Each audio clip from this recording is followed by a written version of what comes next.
วยกันพวกเฮาหนุ่มสายสะกัน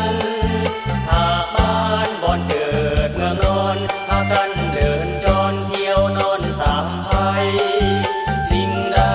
บ่ปานน้ำใจสิ่งใดบ่ปานน้ำใจยากจนเพียงใดเฮาก็คอยเพียรทำยากจนเพียงใดเฮาก็คอยเพียรทำงานผู้สาดเอาสีสละชีวิตเลือดเนื้อเพื่อศาสตร์ทุกยากเพื่อศาสตร์ลาวเฮาจะหนักหรือเบาเฮาต้องอดทน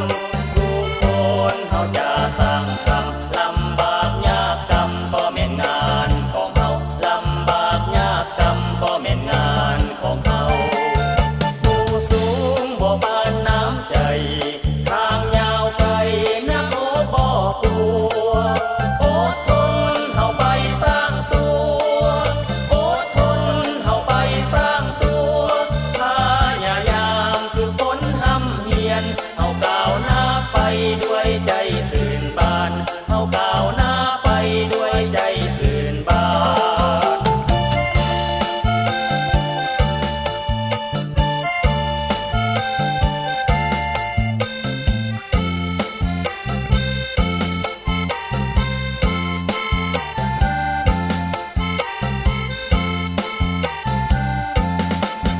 อดทนทำงานด้วยกัน